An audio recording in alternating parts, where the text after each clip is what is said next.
Hi everyone, my name is Charlie and today I am unhauling books. Last week, my sister decided that she was going to do a complete clear out of her bedroom, which is something that a lot of people do at this time of year. Between Christmas and New Year, they're often clearing out things. How do I know this? From working in charity.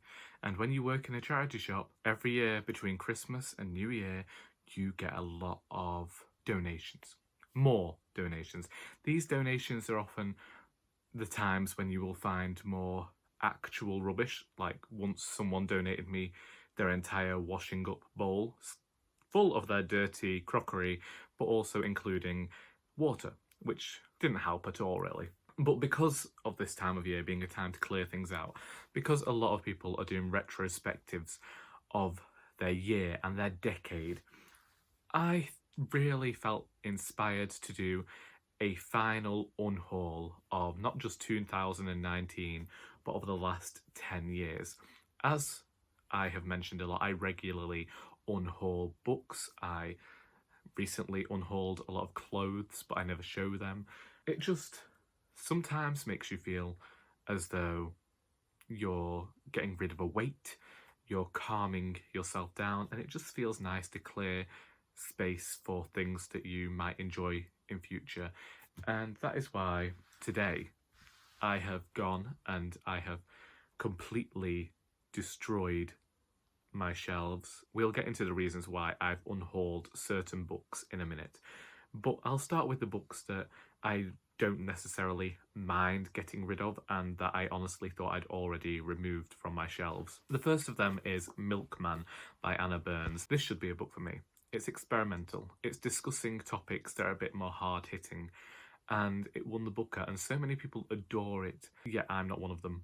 I have tried to read it a few times now, and there is just something about the tone and the style that I can't get into. Next, I have The Sussex Downs Murder by John Bude. I had a few of these books originally, and I ended up unhauling a lot of my British crime classics. So today, when I found some of them on my shelves, I was rather surprised, so this one is going. Then we have Life Thinly Sliced by Patrick Prinsloo.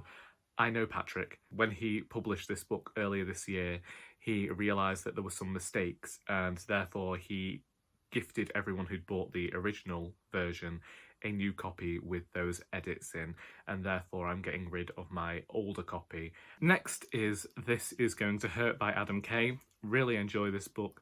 However, I promised it to someone from work about 6 months ago and thought I'd already lent it to them. Next, we have The Smell of the Continent by Richard Mullen and James Munson, and I got this for Non-Fiction November and never read it, so it's going back to the shop. Then we have Other Minds by Peter Godfrey Smith. I read this for Non-Fiction November and never gave my thoughts on it, but basically, whilst I learnt some new information about octopuses, I didn't necessarily end up caring for the book as a whole.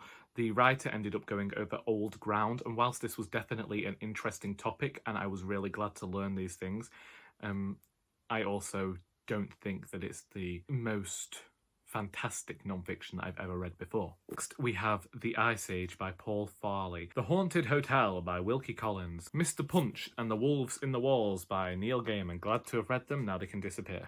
Dangerous Days in Elizabethan England by Terry Deary. Big Magic by Elizabeth Gilbert.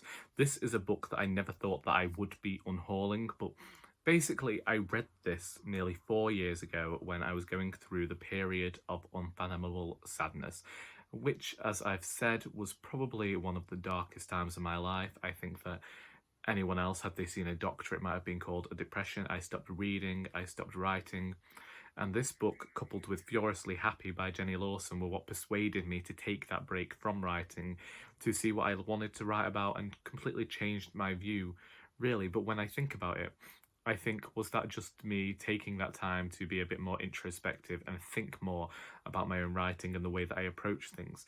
And because of that, when I revisited Big Magic either earlier this year or last year, I don't think it had the same impact, and I think that I ended up disagreeing with the writer more than I had done previously. Therefore, I begin to question whether the thoughts that I had of this book during the time when I was feeling particularly sad weren't based on that sadness itself, and therefore I can't keep the book because the book just seems like this sort of reminder that of that time. Like, I'll keep Furiously Happy. I think that that book was genuinely helpful to me, and I laugh at that book, and I just find it so not just endearing, but I adore it wholeheartedly. It's probably up there as one of my favourite books of all time, and I can't say the same for Big Magic. And I think that it's just too out there for me to properly enjoy. Next, we have The Incredible Crime by Lois Austen Legh.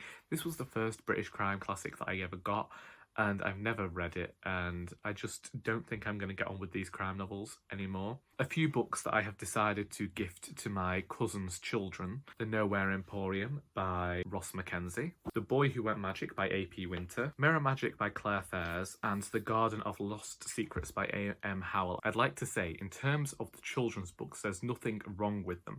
I think that they're all stand-up middle grade fiction and would recommend them to any child. However, for what I look for in middle grade fiction, it wasn't necessarily there. I think that they are great books. Books are not inherently bad when I'm unhauling them. It just means I won't reread them, or I know somebody who would get more out of that book than I can. Next, I'm getting rid of the entire Raven cycle by Maggie Stiefvater.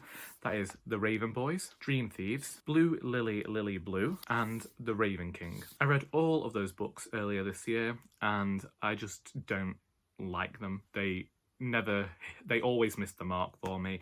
I don't know what was going on with the story. It felt like there was a very good plot there, but we never actually got towards that plot. We were focusing on examining relationships, and there's a lot of flowery descriptive language to hide the fact that there's not a lot of story going on. Next, I'm getting rid of Silent Nights, Mystery in White, and Crimson Snow. All of these were Christmas books that I meant to return to the shop so that we could sell them, and I did not do so. And so, rather than keep them on my shelves for another year, I'm going to take them back and they can sit on the shop's shelves for a year. Next, I have The House of Silk by Anthony Horowitz, The Portable Veblen by Elizabeth Mackenzie, Eleanor Oliphant is Completely Fine by Gail Honeyman. I enjoyed this book for the most part when I read it. I just don't see myself revisiting it at any point in future.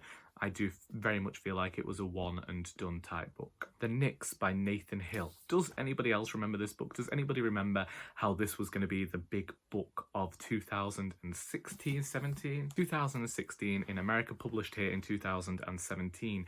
And I remember being extremely excited for this book. There was a lot of hype surrounding it. The author had worked on this book for 10 years, and sadly, I believe that was to its detriment in the long run. You could see a lot of places where the storyline no longer matched up to what he'd set out to do originally.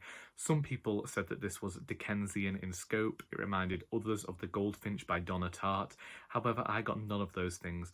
I got some very simple prose that went on for over 600 pages that was a story that I don't necessarily felt needed telling, and it was one book that I kept from this year, and a lot of them were examining the relationships between mothers and sons after the breakdown of their relationship in some way, with the mother abandoning their son. I kept the book. I don't have a problem with the book, but I also don't really have that want to revisit it, and I feel like I only kept it on my shelves in the hopes that one day I could go, oh, that book was successful, there's this film about it, and you know, maybe I think there may be still a film coming out, and I thought about examining the two together, but I don't think that's ever going to happen, so we're finally saying goodbye to the Nix. Then there is The Throwback Special by Chris Backelder, and this book was going to be a satire of some sorts, and it's a lot about these middle-aged white men. I remember thinking it was boring. And then as the year went on, I included it in my favourites of that year because I felt as though this book had actually done something the tiniest bit different by everything being subversive, and there was a lot in the suggestion within this book. But looking back, when I was going through all these books, I was reading portions to see how I felt. And this time round, I didn't see that. I just felt like boredom had set in. It talks about American football a lot, and I don't do sports, so this one's going. Then we have Unsheltered by Barbara Kingsolver. I have only enjoyed one book by Barbara Kingsolver, and that was The Lacuna. I tried For Light Behaviour. I've tried her very first book. I can't even remember what it was called now. Now we have Unsheltered. And I didn't enjoy this, and I kept it on my shelf for the entire year simply because it was a gift and because it was this Waterstones edition with these really nice pages, and I just can't see the point of keeping a book simply because of the beauty of the object. The interior should match that, and it doesn't, and it's going.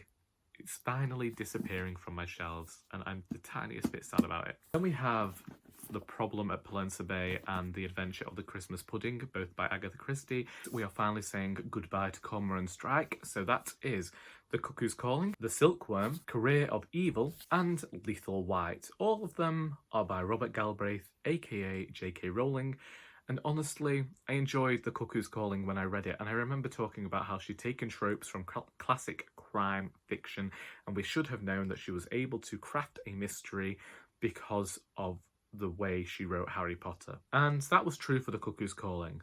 Then slowly each of these books devolved into these bloated stories that were really a focus on the relationship between Robin and Strike, and I never enjoyed that aspect of these books.